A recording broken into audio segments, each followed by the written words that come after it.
Boa tarde, pessoal. Hoje vamos bater um papo com o Sidney Manuel Batista dos Santos. Tudo bom, Sidney? Como é que estão as coisas? Tudo bem. Então, deixa eu te apresentar aqui rapidinho, para quem não te conhece. O Sidney é biólogo pela Universidade Federal do Pará, com especialização em matemática pela Universidade de Campinas, mestrado em genética e biologia molecular pela Universidade Federal do Rio Grande do Sul e doutorado em ciências biológicas pela USP. E o papo nosso vai ser miscigenação, estrutura das populações brasileiras, toda essa diversidade que a gente tem, isso dando um olhar bem biológico, bem genético para isso. Se na primeira pergunta que eu vou te fazer, qual a importância da gente conhecer essa diversidade que tem na população brasileira? Lewis. Sário, primeiro, obrigado pelo convite. Tá bom? Muito bom falar, mostrar um pouco do trabalho que a gente faz. A primeira questão é o seguinte: a população brasileira ela é ímpar, porque ela foi o produto de miscigenação de diferentes grupos. A miscigenação começou com os portugueses que chegaram aqui, e chegaram apenas homens, miscigenaram com mulheres indígenas, depois trouxeram forçadamente africanos, que tornaram escravos. Isso continuou durante muito tempo, uma história ruim, mas foi parte da nossa formação. E depois vieram outros e outros grupos. Chegaram grupos diferentes, italianos, no início lá do século XX, chegaram franceses antes ainda no Maranhão, e por aí vai. Então, a população que moldou o grupo que moldou o que hoje é o Brasil é extremamente diferenciado. E muitos desses grupos são muito poucos conhecidos do ponto de vista genético. Ainda hoje, os estudos envolvendo populações indígenas são raríssimos. Para quem gosta disso, for da área, pegue o PubMed, que tem todas as revistas, bata lá doença e ameríndios. Depois bata doenças e europeus. Vai dar uma diferença gritante de número de investigação. Por quê? Porque não se conhece um dos pilares centrais da formação da nossa população. O nosso laboratório tem, ao longo dos anos, procurado cada vez mais aprofundar conhecimento exatamente nessa área, porque isso vai, ao longo do bate-papo eu posso mostrar, pode trazer benefícios, não só para as comunidades indígenas, como também para os que são deles descendentes. E você vai ver, quase todo o Brasil tem alguma parte de genes indígenas e africanos. Ô Sidney, eu acho que para quem não é da área, não conhece muito bem o processo, como é que é feito esse estudo? Como é que você consegue detectar, por exemplo, que um indivíduo tem uma porção genética europeia, tantos por cento africano, tantos por cento, sei lá, oriental? Como é que é o dia a dia? Como é que vocês fazem isso no nível molecular para resgatar essa história? Ok. Um pouco da história, voltando, é assim. Os grandes grupos populacionais eles são muito semelhantes, mas também têm muitas diferenças. E o que nós estudamos são exatamente aqueles que são muito diferentes. Então, é algo que a gente chama marcador informativo de ancestralidade. Então, é uma mutação genética, só para dar exemplo, que está presente em 60% dos indígenas, 10% de africanos e 1% em europeus. Veja, ela é diferenciada em indígenas. Aí eu digo que aquele é um marcador informativo de ancestralidade indígena. O mesmo pode ocorrer quando eu pego um que seja diferenciado entre africanos. Por exemplo, tem 90% em africanos, mas só tem 10 em europeus e 10 em indígenas. Aquilo é um bom marcador para africano. No final, você fica com vários marcadores, várias mutações genéticas que são muito comuns no grupo e muito diferentes no outro. Ok? O que acontece? Quando você olha agora o indivíduo que é miscigenado, você tem como estimar quanto tem de cada proporção. Aquele exemplo que eu ia dando a você. Imagina que eu tenho um corante vermelho, um corante branco e um corante azul. Se eu botar uma gota do vermelho, 2 gotas do azul e 3 gotas do branco, vai dar uma determinada tonalidade de cor. E eu, olhando aquela cor, eu posso dizer, esta cor é resultante da mistura de tanto com tanto com tanto. A mesma coisa em ancestralidade. Eu estudo, no normal, 60 marcadores diferentes. Cada um deles diferencial ou para índio, ou para africano, ou para europeu. Na mistura global, eu uso o teste estatístico para dizer aquele indivíduo, de acordo com os marcadores que ele tem tanto por cento de europeu, tanto de africano e tanto por cento de indígena. Então, é um modelo que olha um número grande de informações e, por trás, tem uma estatística, tem um poder estatístico grande que permite a gente ver esse tipo de dado. Entrando um pouquinho agora, já nos seus trabalhos, Sidney, você tem trabalhado muito com a população, vamos dizer assim, indígena, principalmente aí da Amazônia. O que vocês estão percebendo com esses estudos em questão de variabilidade? Essa variabilidade que vocês veem, vocês já conseguem ver uma mistura grande? E essa mistura que vocês veem, por exemplo, ela conta essa história que você falou aí no começo, de que tinham os indígenas aqui, chegaram os europeus, depois foram chegando as populações. Vocês conseguem ver essa dinâmica na constituição genética? Nós fazemos estudos em populações, tá certo? Então, por exemplo, ainda no Pará tem muitos grupos quilombolas. Quilombolas são grupos de africanos que, no passado, eles fugiram, em geral, para a floresta e ali eles criaram uma população. Normalmente, a história que conta, eu vou dar uma voltinha. Normalmente, quem fugiu eram os homens. E eles acabavam casando com as mulheres indígenas.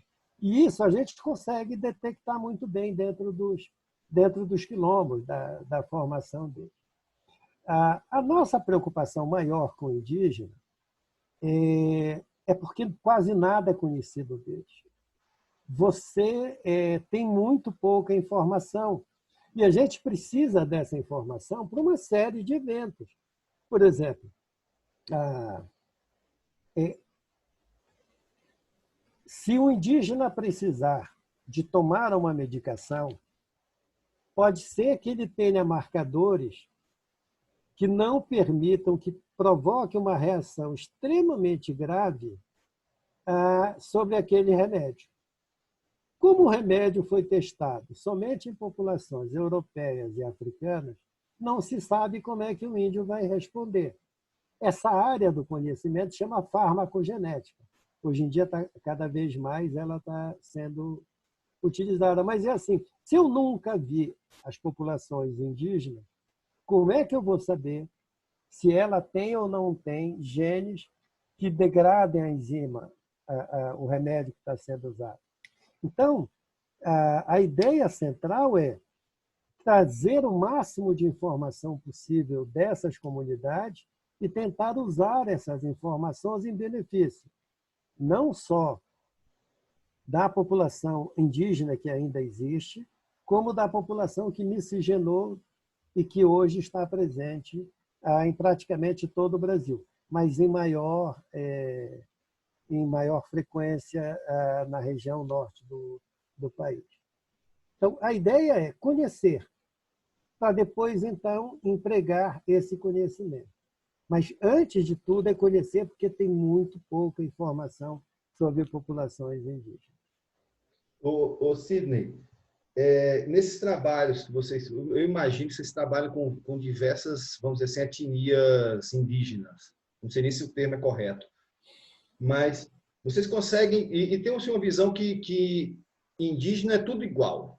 Não é? Pelo menos no popular, é como se fosse uma grande classe indígena. Eu não sei se você tem esse dado, ou se vocês geram esse dado, ou se já tem essa informação. Vocês conseguem ver, dependendo da tribo indígena, uma diferença entre eles também de constituição genética? Deixa eu tentar te explicar isso. O que torna as pessoas iguais ou diferentes é o processo de fluxo entre elas. Isso vale para todos os estudos de biologia. Se tiver duas populações isoladas, elas, com o passar do tempo, elas vão ficar diferentes, porque as mutações vão ocorrendo e, como elas não interagem, elas não trocam os genes, eles passam a ser diferentes. Isso, em larga escala, foi o que aconteceu entre europeu, africano e os asiáticos de uma maneira geral. Todo mundo estava na África, de repente eles começam a migrar, e eles foram saindo da África, e cada um para o seu nicho, e acumulando mutações, que tornaram grupos diferentes. Asiáticos são diferentes de africanos, que são diferentes de europeus, e da Oceania e assim por diante. Então, por que eles ficaram diferentes? Porque eles se isolaram, ou seja, eles caminhavam sem volta e foram se isolando e acumulando mutações. O outro também acumulava mutações e iam ficando diferentes. Com os índios ocorre muito, mas é num outro mecanismo que é muito mais rápido. É o que a gente chama um mecanismo de deriva genética. Por quê? Porque os índios formam comunidades pequenas. Estima-se que é o máximo de 150 pessoas. Quando chega a 150 pessoas, um grupo, em geral familiar, sai e forma uma outra aldeia, que cresce de novo até 150. Esse é um modelo que o mestre Salzano estabeleceu para as populações indígenas daqui do país. Mas o que acontece? É que quando você forma populações pequenas, o grupo que sai, ele é muito pouco, ele pode ser pouco representativo do que ficou. E quando isso ocorre entre famílias, mais ainda. E aí o que acontece? As populações indígenas, entre elas, quando se faz, elas parecem que são muito diferentes. Mas no global, elas formam uma unidade que é diferente de todo o resto, tá certo? Ou seja, essa diferença entre elas existe, mas ela é decorrente de um fenômeno de deriva, de erro de amostragem, tá certo? Mas no global, elas são únicas, ou seja, se eu pegar um índio, pegar nas minhas amostras, um índio e jogar para o lado, e depois fazer as análises, sem considerar ele, e perguntar assim, qual é a contribuição que ele tem, você vai dizer, ele vai dar 100% de população indígena. Por quê? Apesar de que a Surini é diferente do Kayapó e assim por diante, no global, eles são muito mais parecidos entre eles do que entre eles e europeu, africano ou qualquer outro grupo. Então, na verdade, é assim. Tem diferenças, mas você consegue medir o nível de diferença a ser estabelecido. Mas, na prática, eles continuam formando uma unidade, um povo só. Um grande povo só, não é um povo. Interessante. Sidney, eu fiquei curioso agora, que o que eu sei dessa parte de ancestralidade, coisa é que a gente vai lendo, vendo em congresso, alguma outra coisa ou outra. E tem há um tempo eu escutei, eu não sei se é um trabalho do Sérgio Pena, não vou lembrar agora, que ele fala que a genética conta mais ou menos, é um reflexo mais ou menos da história escrita, né? Que você vai ter marcadores europeus, principalmente masculinos, indígenas e de negros mais femininos. Nesses grupos indígenas que vocês estão trabalhando, vocês conseguem ver a predominância de algum marcador fora dos indígenas nessas populações ou não? Não dá para ver, eles conseguiram se isolar suficientemente para misturar o mínimo possível. É. A maioria das tribos do Pará com a que nós temos trabalhado, elas mantêm um nível de unidade em torno de 95%, ou seja, a proporção de miscigenação é menos do que 5% em todos os grupos que a gente estuda.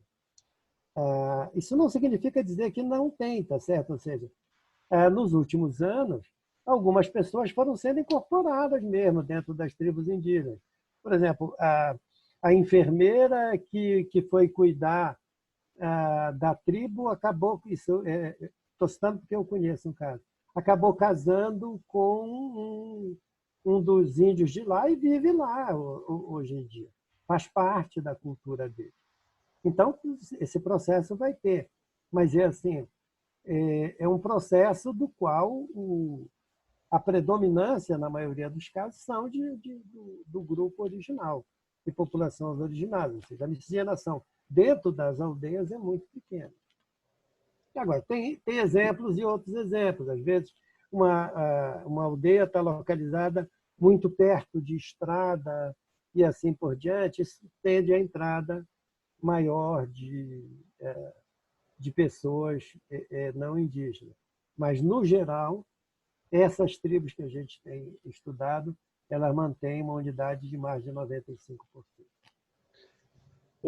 Cílio, você falou um pouquinho da importância de estudar isso, né? Ali você falou da resposta a fármacos, por exemplo, como um exemplo. Em relação a doenças que afetam determinadas populações, vocês conseguem fazer uma correlação, por exemplo, doenças que afetam mais indígenas estão relacionados com uma determinada diferença de diversidade? Quando você olha entre populações, ou não dá para chegar nesse nível de correlação?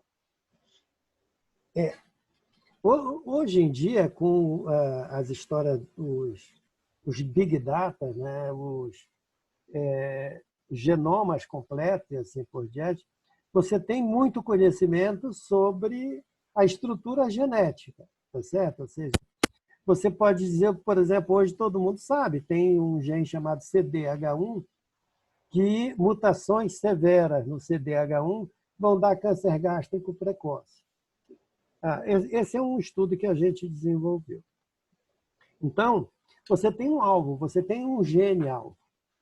Então, se eu estudar populações indígenas, eu vou saber se tem alguma mutação grave no gene CDH1 e vou saber, então, se tiver, que está passando genes que podem causar câncer gástrico, essa é uma relação quase direta, e que são frequentes ou não na população indígena. Ou seja, o conhecimento pode ser trazido imediatamente se você conseguir fazer os NGS lá nas populações indígenas.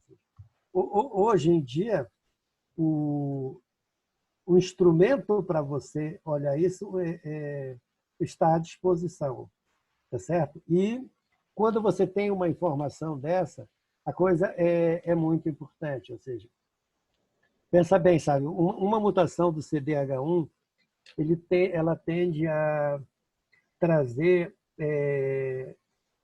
câncer gástrico familiar e que as pessoas vão ser cada vez mais novas a apresentar o câncer gástrico, tá certo? E grave. Só para você ter uma ideia, uma mutação que você identifique pode trazer vantagens para 43 pessoas, pelo menos.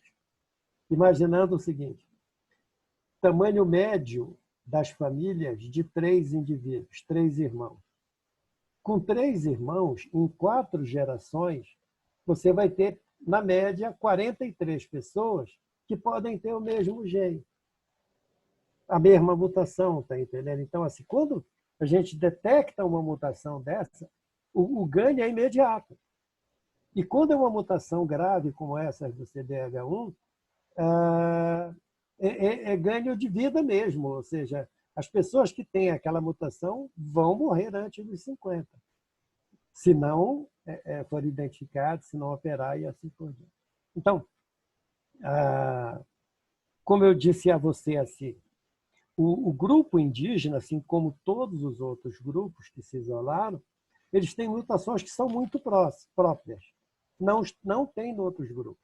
Então, eu nunca vou saber essas mutações que estão presentes nos índios, eu não vou saber olhando as mutações dos europeus. Eu vou ter que utilizar o conhecimento gerado nos europeus para me dizer o gene tal é importante para a doença e olhar se tem mutações que afetam a estrutura ou a expressão do gene. Então, é isso que a gente tem procurado fazer nos nossos trabalhos. E temos trabalhado muito com câncer, especialmente com câncer gástrico. Ô Sidney, deixa eu te perguntar, como é o acesso aos indígenas? Eles são receptivos para esse tipo de estudo? Vocês conseguem passar para ele a importância, até para a própria tribo, eles têm vamos dizer, essa vontade de serem conhecidos, vamos dizer assim? Nós começamos a trabalhar com populações indígenas no ano de 83, 85, faz um tempinho, né? E era uma época que não se fazia esses big data, fazia coisas muito pontuais. E eles sempre foram receptivos. Os líderes sempre apoiaram esse tipo de investigação, mas nunca compreenderam essa perspectiva. O que a gente tem feito dentro da universidade é procurar incentivar e procurar as lideranças de comunidades indígenas, que muitas delas estão estudando dentro da nossa universidade, para conscientizar elas a mostrar para eles que só tem vantagem de serem investigados quanto a isso. Muitos aceitam bem, outros grupos não se discute, tá certo? Mas, via de regra, eles são receptivos. Via de regra, eles são receptivos. Mas com populações indígenas, a autorização ela tem que ser de liderança. Tá certo? E tem que ter o consentimento do próprio indígena, não é um órgão, por exemplo, como o... É mais complicado porque você tem que ter a aprovação do Conselho de Ética Nacional, porque vai coisa, depois do órgão que toma conta e depois da comunidade. Ou seja, ninguém entra sem a comunidade dizer não, nós queremos que faça o trabalho e assim por diante. Sidney, esses dados que vocês geram são importantíssimos. Eu acho que quem está assistindo já percebeu a importância desses dados, como até políticas de saúde pública, né? Para entender isso, para planejar melhor a saúde pública. Vocês conseguem, com esses dados, já fazer direcionamentos, assim, ou seja, o Ministério da Saúde, ele já tem setores que se interessam, que vocês podem apresentar esses dados para planejamento de saúde dessas comunidades? Ou ainda está numa fase de conhecer bem para depois apresentar um resultado mais robusto? Eu diria que não há uma política para isso. Deveria ter. Acho que o ex-ministro da Saúde, Mandetta, falou alguma coisa de fazer o genoma dos brasileiros. E aí deveria incluir populações indígenas, sem dúvida nenhuma. Mas esse é o grande desafio. Eu acho que dentro do Brasil, o grande desafio é enxergar numa comunidade completamente miscigenada quais são os genes que estão aqui. Você está entendendo? Porque quando misturou aqui grupos que foram isolados durante muito tempo, africano, europeu, indígena, e os europeus têm, desde o francês até o alemão, de ponta cabeça da Europa, deu contribuição importante. Libaneses, agora chineses em São Paulo, japoneses. Então, são muito poucos os países que têm um cabedal desse enorme de genes que estão circulando, tá certo? E esses genes que estão circulando, como sempre, são genes que trazem benefícios para o indivíduo e tem genes que trazem doença, que eram pertinentes a um dos grupos. Mas a única maneira de você enfrentar isso é conhecendo. Então, a ideia de fazer um genoma da população brasileira seria muito bem-vinda e deveria ser discutida pela sociedade como um todo, porque todos, repito, todos teriam vantagem em cima disso. Não, com certeza. Eu acho que uma das coisas mais graves diz respeito à farmacogenética. Tem muita gente que ainda morre do remédio, tá certo? Ou seja, tu toma um remédio para curar um mal, mas a reação ao remédio é tão potente, que ele acaba morrendo do remédio, tá certo? E num país evidente que misturou do jeito que misturou, genes que fazem essa reação adversa forte de um determinado grupo está presente aqui. Ou não está, tá certo? Mas é assim, a única maneira de que você tem é conhecer. E se você conhecesse o genoma, tivesse um genoma brasileiro, você saberia traçar com nitidez. Assim, o remédio tal não vai dar certo na região tal do Brasil. Ou seja, isso poderia ser... Esse era o conhecimento que daria, como é que diz assim, para traçar metas públicas. Eu imagino que esse seria o dado fantástico. Agora, infelizmente, a ciência no Brasil é feita em grupos isolados, certo? Que é o que ocorre dentro da sua universidade, dentro da minha, mas assim, eu penso que é tão sério o conhecimento que precisa ser gerado, que deveria ter uma política brasileira para tomar posse desse conhecimento. Sem essa, você vai dar murro em ponta de faca, porque você vai tratar o que não precisa tratar, você não tem caminho, você vai andar no escuro. E você poderia, ou já tem dados suficientes para você fazer boas escolhas se você tiver informação genética. Eu fiquei curioso agora, você falou uma coisa que é muito... A gente percebe na cultura, né? Essa mistura. Se você for para o sul, você tem uma cultura, vamos dizer assim, muito europeia. São Paulo já é aquele misturão tudo. O Nordeste aqui, você tem uma cultura muito árabe, né? Aí eu fiquei curioso agora, nos estudos que vocês fazem das populações aí do Norte, qual é a predominância de marcadores moleculares? Claro, os indígenas vão ter um peso forte, mas você consegue ver, por exemplo, regiões que migraram para ir constituir a população? Tem dois tipos de marcadores que te permitem, porque eles são de regiões que eles não se misturam. É os marcadores do Y-DNA e os marcadores do DNA mitocondrial. O Y-DNA ele só está presente em homens, tá certo? E ele não tem com quem trocar. O que significa dizer que todas as mutações que ocorrerem dentro de um cromossomo Y, elas vão ser herdadas juntas. Tá certo? E a mesma coisa vale para o DNA mitocondrial. O DNA mitocondrial, todos nós temos, homens e mulheres, mas só as mulheres passam. E ele também não tem como recombinar, que significa dizer que todas as mutações do DNA mitocondrial vão ficar juntas. O que isso é importante?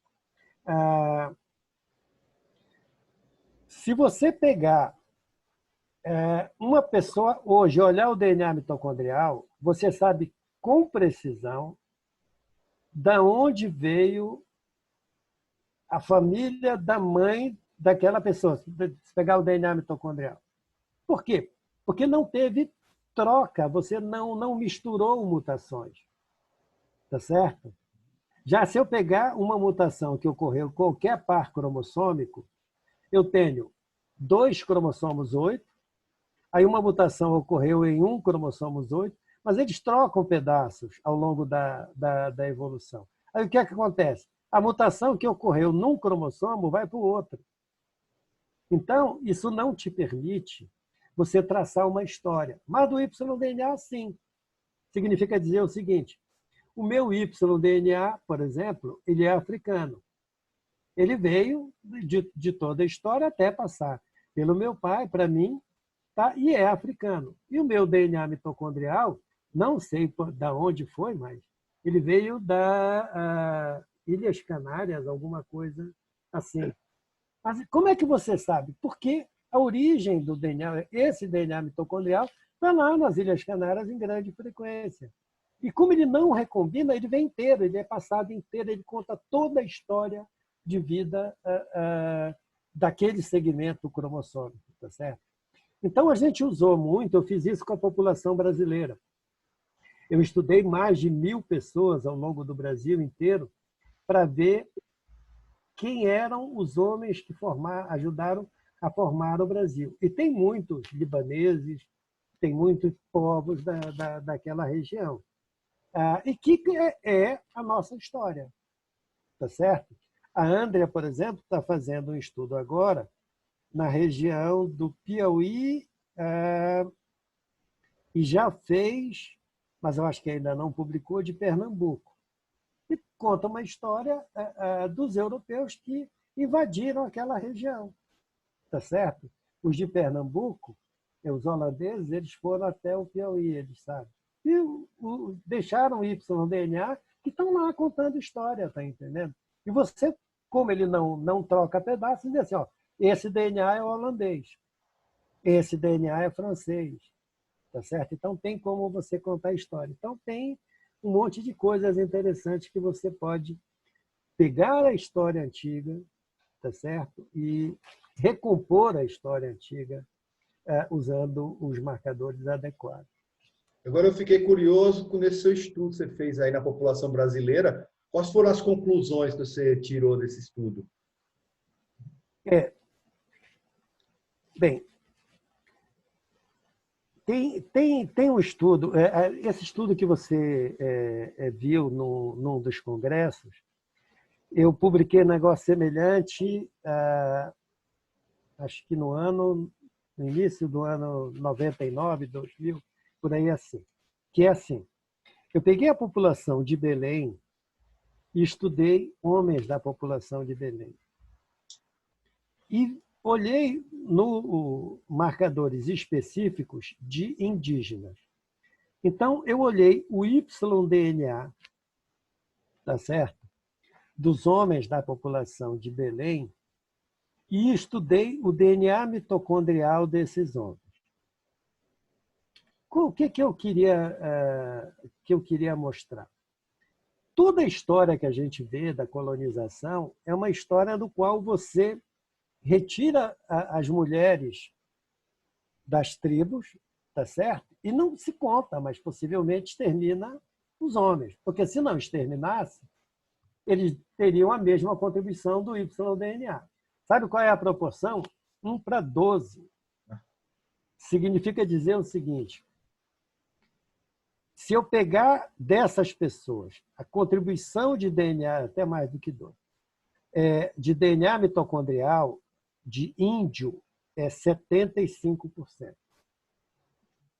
E se eu pegar o Y-DNA de índio, é apenas 5%, ou talvez um pouco menos. Significa dizer que a incorporação dos indígenas nas populações amazônicas ou na população de Belém, ela foi completamente dissociada do casal, ou seja, não eram grupos indígenas que vinham, eram mulheres indígenas que vinham e um que outro índio que vinha. Tanto que essa desproporção enorme que acontece. O mesmo acontece com, hoje, a história da população brasileira. Você tem muito mais o YDNA de europeus, tá certo? Numa proporção bem parecida com essa. O YDNA marcadores de europeus é mais de 50%, 60%, 70%, 70% de uma maneira global nas populações. Mesmo naquelas que têm grande contribuição de africano e grande contribuição de indígena. Por quê?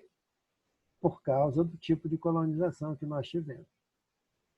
O que vai ser um pouco diferente, o que ocorreu com as populações do Sul, do Rio Grande do Sul principalmente. Por quê? Porque lá a colonização do Rio Grande do Sul se deu lá pelos anos 1850. 1850 ou 1750, alguma coisa assim. Ou seja, foi muito depois de todo o resto do Brasil. E a colonização lá foi feita por casais. E foi organizada de tal maneira que não tem grandes latifúndios. Mas não estamos para discutir política, mas é assim, foi um modelo de colonização diferente. Então, lá você não vai encontrar muito essa desproporção de muito DNA Y e muito DNA mitocondrial de índio.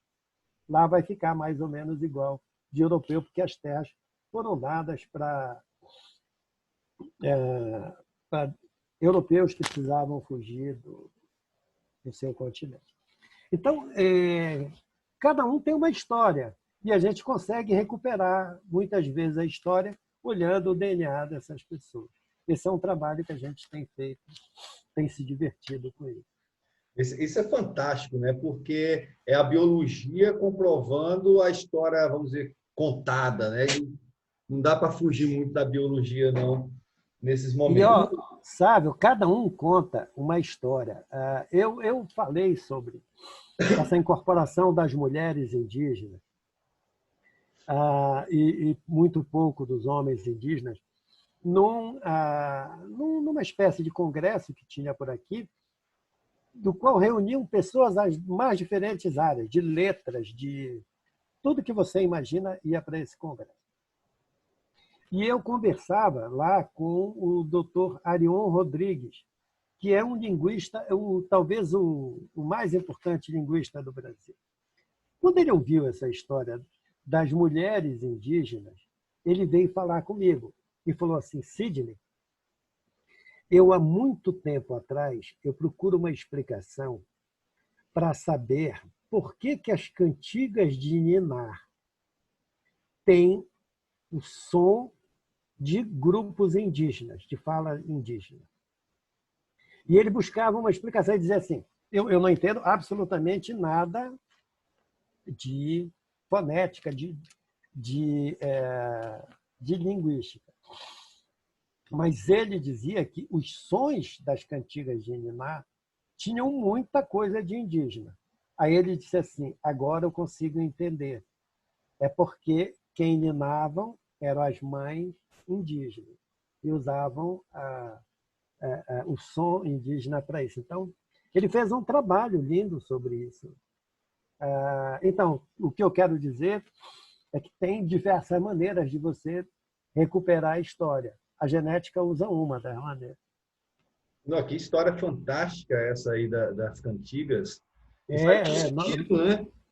Faz todo sentido. Faz todo sentido quando a gente se coloca a questão, a gente começa a pensar. Pois é, né? Mas precisava ter um linguista do escopo do Arion Rodrigues para isso. E aí isso aí reforça a questão da interdisciplinaridade para cada vez compreender melhor o mundo, né? Não tem nem dúvida, não tem nem dúvida. Ô, Sidney, a gente já está indo aqui mais ou menos para o final, e eu queria te perguntar o seguinte: já fez tem um volume de trabalho durante a tua carreira gigantesco. O que é que ainda tem para ser feito? Ai, sinceramente, eu acho que eu estou começando, cara. Não... porque agora está divertido, tu estás entendendo? Hoje, ah, sai aquela marra, você tem que fazer tal coisa. Hoje eu me divirto fazendo ciência. Você deve ter visto uma palestra minha que eu peguei toda a estrutura que a gente montou para fazer genoma de índio, de pessoas com câncer, e montei junto com o grupo lá do Rio Grande do Norte, fizemos o genoma completo do pirarucu. Ou seja, nós usamos toda uma metodologia de doença para estudar o pirarucu. E depois, até dentro de casa, me questionava por que você faz coisas tão diferentes. Eu disse, olha, não é tão diferente. Comecei a ler e depois vi um trabalho que um cara tinha feito com uma coisa bem lógica, é assim, o câncer é uma doença somática, ou seja, de mutações que ocorrem depois que o indivíduo nasce, tá certo? E a maioria dos cânceres ocorre por erros de divisão, tá certo? Então, se a maioria ocorre do erro de divisão, todos os organismos descendem de uma única célula, quanto maior o organismo, maior a divisão, não é? Então, se é assim, baleia devia ter mais câncer do que o elefante, que devia ter maior câncer do que um coelho, tá certo? Tem lógica, tá certo? E o cara foi e disse assim, por que, que o elefante não tem? Aí ele foi olhar e tem um gene supressor de tumor que nos elefantes tem 40 cópias diferentes. Então, ele chama TP53 o gene. O que ele identificou? Possivelmente, você não encontra esse nível de câncer do que seria esperado pelo número de divisões, muito possivelmente porque ele tem diferentes formas de TP53. Eu fui olhar dentro do pirarucu como é que estavam os genes supressores de tumor. Então, eu continuo fazendo meus estudos de câncer e me divertindo no genoma completo de peixe. Não... Você está entendendo? Eu acho que, depois de um certo tempo, você se permite avançar um pouco mais. Eu acho que eu estou nessa fase, que é mais divertida, eu garanto. Não... Você tem uma segurança maior até de conhecimento para entrar e saber o que vai procurar, né? O Sandro diz uma frase que é interessante, diz assim, o diabo não é o diabo porque ele é mau. O diabo é o diabo porque ele é velho. Ou seja, o sujeito vai aprimorando os seus defeitos e os seus acertos com o tempo que passa. A brincadeira à parte, eu acho que tem muito a contar. Formar novos estudantes, pegar garoto novo, incentivar eles a estudar, abrir novas perspectivas, ou seja, esse avanço do conhecimento da biologia é fantástico. Ou seja, o mesmo gene que protege o humano está protegendo o elefante, ele possivelmente está protegendo o pirarucu e assim por diante. Então, hoje em dia, o conhecimento cada dia é mais geral, tá entendendo? Você precisa de ter várias áreas e cada um entender a sua. Por exemplo, eu posso imaginar, eu posso descobrir uma mutação aparentemente importante, mas eu não tenho como mostrar que ela é importante.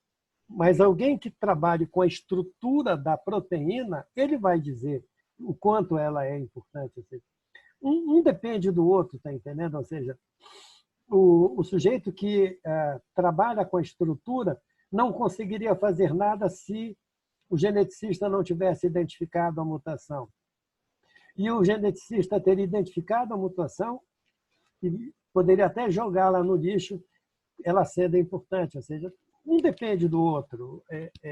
E é assim que eu entendo hoje em dia a ciência. A ciência não é única, não tem uma ciência. A genética praticamente está metida em todas, mas não é para ser o líder de nada, tá certo? A genética continua sendo genética. Tem a genética de populações, mas a genética em si, ela é a base hoje de muitas coisas, tá certo? Mas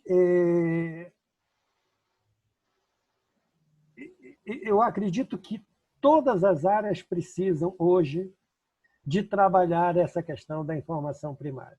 E a genética está fazendo informação primária, quando fora do seu princípio. Assim, eu vou continuar fazendo genética de populações, ou de humanos, ou de peixe, ou o que quer que seja.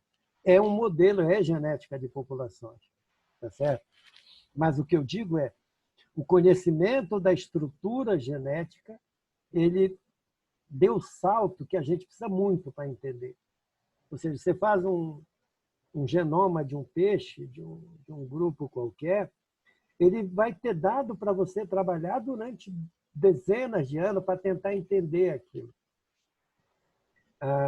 Mas é fundamental que se conheça, é fundamental que se tenha a informação.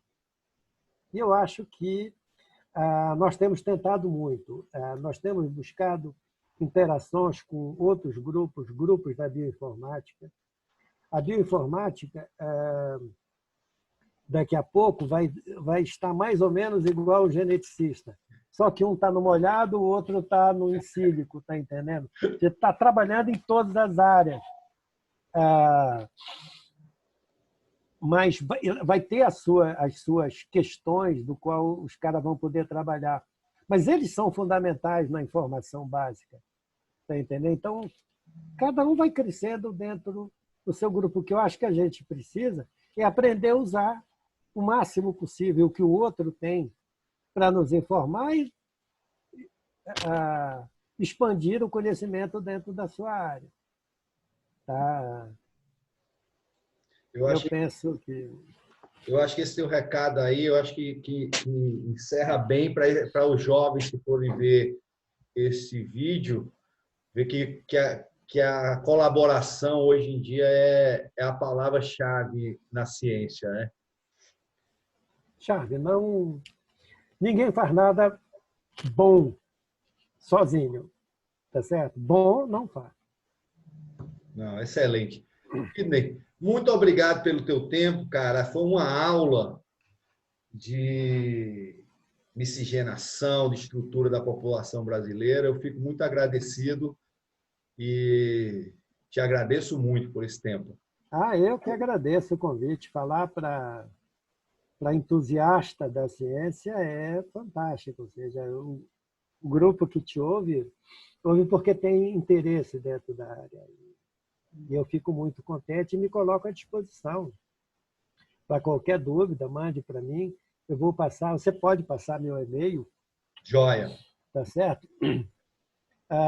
Só se identifica assim, Grupo do Sávio, porque assim a gente recebe 1 milhão de e-mails e às vezes não dá nem para ler. Então,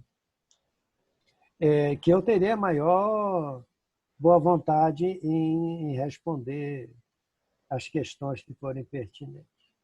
Joia. Muito obrigado e se cuida aí. Estamos nos cuidando. Vai dar tudo certo. Vai sim. Nada é perene. Um abraço, cara. E obrigado, hein?